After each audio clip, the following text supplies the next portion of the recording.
Wells Fargo, as well as me personally, are excited and have been looking forward to this opportunity to address some of the continued concerns and questions regarding our organization.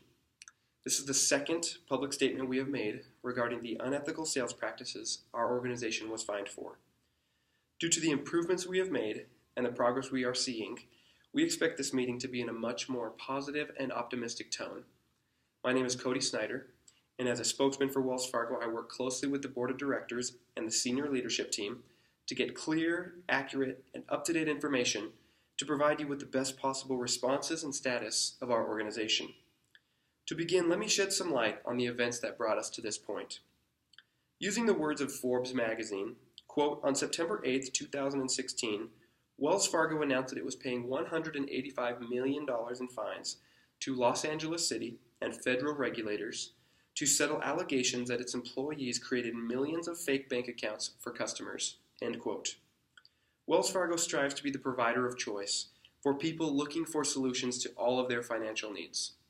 Cross-selling is a tactic used to identify opportunities to provide these solutions to our customers. This tactic contributed to a sales culture that led to unethical behavior by some of our employees. As Ashley Keeler from The Consumerist states, quote, Wells Fargo's efforts to encourage cross-selling of products have been well documented in lawsuits and a $185 million enforcement fine against the bank. For the exact number of products and fees incurred from these accounts, I will refer to the consent order from the United States of America Consumer Financial Protection Bureau's administrative hearing. Quote, Respondents' analysis concluded that its employees opened 1,534,280 deposit accounts that may not have been authorized. That analysis determined that roughly 85,000 of those accounts incurred about $2 million of fees, which respondent is in the process of refunding. Analysis also included that employees submitted applications for 565,443 credit card accounts that may not have been authorized by using consumers' information without their knowledge of consent, end quote. These events have obviously done damage to the reputation of Wells Fargo, which we unfortunately have expected and suffered from.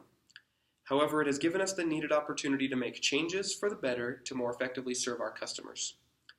Now let me provide further detail about Wells Fargo's position regarding these events, as well as how we plan to move forward in a better direction. First and foremost, it is important for us to admit that we made mistakes and we take responsibility for our negligence.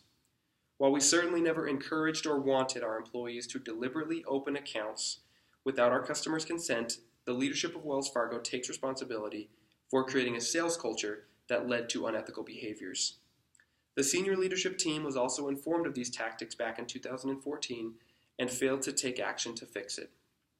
Former employees like Bill Beto reached out to the Wells Fargo ethics line to share their discomfort with the sales tactics they were being asked to use.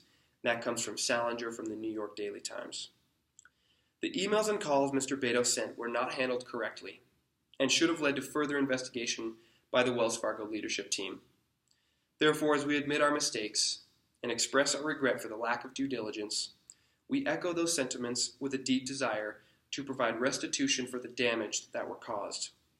Let me share what we have done and are continuing to do to provide restoration for those negatively affected by this issue.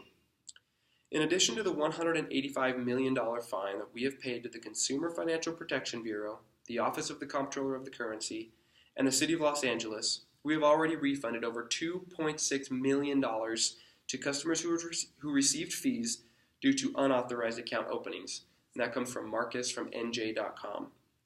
These refunds averaged $25 and represented less than 1% of the accounts reviewed as fraudulent accounts. We have created a team specifically dedicated to taking phone calls from customers who believe they were a victim of the fraudulent activity and are working with them to provide restitution for any damages they incurred. Additionally, for those who believe their credit was damaged due to credit products opened without their consent, we are providing these customers with free credit reviews and are working with the credit bureaus to dispute and remove these credit accounts from their credit. Benjamin Nelson, a customer affected by unauthorized accounts, had this to say about how Wells Fargo provided restoration. Quote, I was initially very angry to find out about an unauthorized account opened in my name.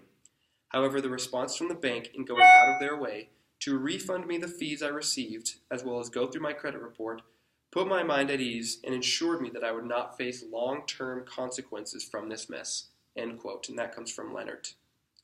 As happy as we are to see customer satisfaction with how we are providing restoration, our number one priority right now is making changes to ensure that an issue like this will never happen again. We are taking several steps and making many needed changes to ensure that we have a better system in place to keep something like this from repeating itself. As reported by Matt Egan of CNN Money, quote, "Wells Fargo is replacing sales goals with a new compensation structure that will emphasize customer satisfaction. The new compensation package will feature added oversight and accountability." End quote. By getting rid of all sales goals and sales-focused compensation, we are getting rid of the system that rewarded unethical sales behavior. Our employees' performance will now be monitored by a customer satisfaction approach. We have implemented new security features that require signatures from customers before making any changes to their accounts, which will allow us to avoid any accounts being opened that are not authorized by the customer. We have also implemented an email feature that will send an email update to the customer anytime a new account has been opened in their name or anytime a change is made to their account. With these new features in place, we are confident that we will be able to avoid any fraudulent activity on our customers' accounts and ensure that our customers' security and financial needs are at the center of all that we do. Having now shared how we are preventing these things from happening in the future, let me conclude.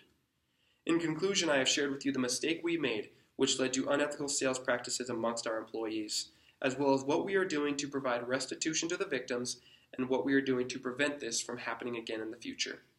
As unfortunate and damaging as this event has been to us as well as our customers, we are confident and optimistic about the future of Wells Fargo. Thank you.